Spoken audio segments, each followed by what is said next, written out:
បាសក់ព្រឹត្តិការណ៍ចម្លែកភ្លៀងពោះធ្លាក់ពីលើមេឃយ៉ាងគំហុកធ្វើឲ្យប្រជាពលរដ្ឋឥណ្ឌាភ័យស្លន់ស្លោខ្ញុំមើលព័ត៌មាននៅក្នុងស្រុករបស់យើងមួយដែលគេផ្សាយអំពីព័ត៌មានធ្លាក់ពីលើមេឃនេះហើយមានបងប្អូនយើង share ច្រើនមែនទែននៅក្នុងហ្នឹង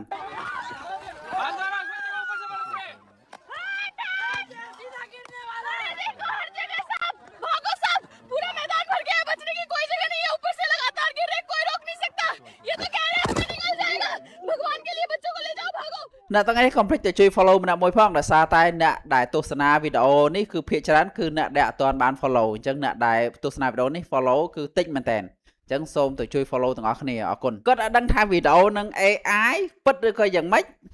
ហើយមានពស់ទៅចាប់ខំមនុស្សខំអីទៀត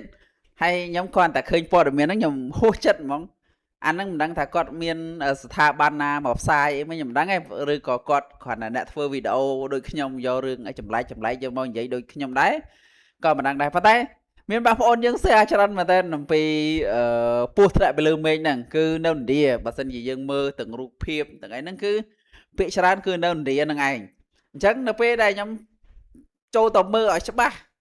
ន័យថាខ្ញុំតម្លាក់អាហ្នឹងចូលទៅក្នុងអីដែលខ្ញុំស្រាវជ្រាវហ្នឹងទៅតម្លាក់ចូលម៉ាស៊ីនទៅចាប់ផ្ដើម search មើលថាអត់មានទេអាហ្នឹងគឺគេផលិតពី AI មកទេពស់ទាំងអស់ហ្នឹងឬក៏វីដេអូមួយហ្នឹងដើម្បីតាក់ទាញចំណាប់អារម្មណ៍ទេមិនមែនវីដេអូពិតទេអញ្ចឹងបងប្អូនយើងដែល share ដែលឯហ្នឹងសូមមើលផងប៉ុន្តែបើសិនជាយើងអត់បានមើលឲ្យច្បាស់គឺបងស្រីម្នាក់ហ្នឹងមិនមែន AI ណាយើងមើលគឺដូចមនុស្សយើងបេះបិណ្ឌហ្មងប៉ុន្តែយើងកត់សម្គាល់ថា AI ទីមួយពស់យើងមើលពស់នេះខាងក្រោយនេះ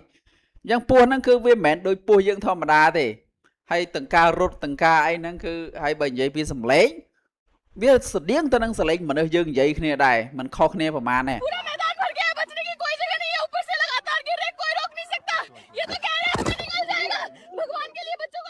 ប៉ុន្តែគ្រាន់តែចង់បញ្ជាក់ថាវីដេអូនេះគឺជាវីដេអូ AI ទេមិនមែនជាវីដេអូ real ទេអញ្ចឹងបងប្អូនដែល share ដែលអីហ្នឹងអ្នកខ្លះគាត់ share បែបឆ្ងល់អ្នកខ្លះគាត់ share បែបលេងសើចអាហ្នឹងមិនអីទេប៉ុន្តែអ្នកខ្លះហ្នឹងគឺគាត់ share គាត់អត់បានទៅសេ caption អីទាំងអស់គឺគាត់ share ទៅគាត់ថានេះគឺជាព័ត៌មានពិតហើយដល់ពេលព័ត៌មានអញ្ចឹងហើយដល់ពេលយើងយកទៅឲ្យចាស់មើលចាស់គាត់ថាអូពស់ធ្លាក់ពីលើមេឃនៅប្រទេសនេះថាដល់ពេលយើងអញ្ចឹងដល់ពេលដែលយើងធ្វើអញ្ចឹងវាបាន view បានអីមែនប៉ុន្តែដូចធ្វើបាបចាស់យ៉ាងចាស់ដែលគាត់អត់ចេះមើលឬក៏គាត់អត់អាចបែងចែកមួយណា AI មួយណា real អញ្ចឹងគឺពិបាកយើងធ្វើអញ្ចឹងដូចធ្វើបាបគាត់អញ្ចឹងមែនតាមិននិយាយលេងសើចអីមែននៅពេលដែលយើងព័ត៌មានយើងឲ្យបែងចែកដាច់អាណា AI អាណាមិន AI ហើយដល់ពេលយើងអា AI ក៏ដូចមែនតែនក៏ដូច AI ប៉ុន្តែយើងក្មេងៗអត់អីទេដូច Gen Z Gen Y នេះអាចមើលដាច់ដល់ like ខ្លះប៉ុន្តែបើសម្រាប់ Gen Y ឬក៏ Gen ដែលចាស់ជាងយើងពួកខ្ញុំនេះ Gen Y ហើយ old ជាង Gen Y តែហ្នឹងមិនដឹង Gen អីខ្ញុំមិនដឹងដែរគាត់ពិបាកមើលគាត់ពិបាកបែងចែកដោយតាយើងម៉ាក់យើងអីហ្នឹងគឺគាត់បែងចែកអាព័ត៌មានហ្នឹងអត់ដាច់ទេសូម្បីតែមានយន្តហោះតម្លាក់ក្របបែកតម្លាក់អីហ្នឹងគាត់ថានៅស្រុកគេសាហាវតែពិតអាហ្នឹងគឺជាវីដេអូ AI ប៉ុន្តែគាត់អត់បានបែងចែកព័ត៌មានហ្នឹងឲ្យដាច់ទេអញ្ចឹងមុននឹងយើង share មុននឹងយើងអីហ្នឹងគឺយើងត្រូវមើលប្រភពព័ត៌មានហ្នឹងដែរថាព័ត៌មានហ្នឹងមកពីណាហេតុអីអញ្ចឹងណាតែបើសិនជាព័ត៌មានបែបកំសាន្តទេអាហ្នឹងវាមិនអីទេពីព្រោះ